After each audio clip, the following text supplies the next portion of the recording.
जीवन की शक्ति का प्रतीक। चौथा दिन है माँ कुष्मांडा का, जो है सौभाग्य और स्वास्थ्य के प्रतीक। इनको भोग लगाना है मालपुआ का। महत्व मालपुए का इसलिए है क्योंकि यह उत्तम स्वास्थ्य और बुद्धि का संचार करता है। पांचवें दिन भोग लगाना है मैया स्कंद माता को, जो कि संतान सुख की प्रतीक है।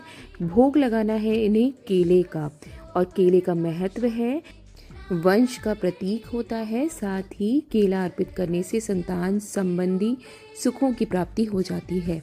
अब आता है छठा दिन, जो है माँ कात्यायनी का, और मैया है विवाह और प्रेम संबंधों की प्रतीक। और माँ को प्रिय है शहद। शहद का महत्व इसलिए है कि विवाह में आ रही कोई भी बाधा हो और दाम्पत्य जीवन की मधुरता शहद बढ़ा देता है। सातवां दिन होता है माँ कालरात्रि का, जो है शत्रुनाश और भय मुक्ति की प्रतीक। और इनको लगता है भोग नारियल का। नारियल के भोग का महत्व ये है कि ये भय, बाधाएं और वंश वृद्धि को करता है संचरित। और अब चलते हैं आठवें दिन, जो है माँ महागौरी का, जो है सौंदर्य और मनवांछित फल देने वाली। इनको भोग लगता है हलवे पूड़ी का। तो हलवा पूड़ी भोग लगाने से ऐश्वर्य, धन और मनवांछित फलों की प्राप्ति होती है। और नवा दिन, जो है माँ सिद्धिदात्री का, जो है सभी सिद्धियों की प्राप्ति की प्रतीक। इनको भोग लगता है पके अन्न का, मौसमी फलों का, नारियल का, व साथ ही चने का भी मैया को भोग लगाया जाता है। और इसका संबंध है जीवन में हर क्षेत्र की सफलता, साथ ही सभी सिद्धियों की प्राप्ति से।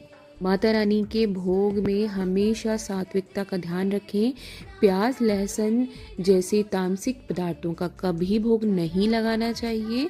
साथ ही चांदी या तांबे के बर्तन में यदि संभव हो, आपका सामर्थ्य हो तो भोग लगाएं। और शुद्धता का ध्यान अवश्य रखें। साथ ही गाय के घी का उपयोग करना सबसे अच्छा रहता है। माता रानी को अत्यंत प्रिय भी है, और भोग अर्पण करने के बाद ही ग्रहण करना चाहिए। इससे घर में हमेशा पॉजिटिविटी रहती है और कभी भी आपके अनाज का भंडार में कमी नहीं आती। और जब आप नवरात्र में 9वें दिन जब आप भोजन करवाएंगे कन्याओं को, कन्या पूजन करेंगे, उस दौरान भी आपको कुछ खास नियमों का पालन करना चाहिए। और अगर आप इसी प्रकार की जानकारी चाहते हैं तो चैनल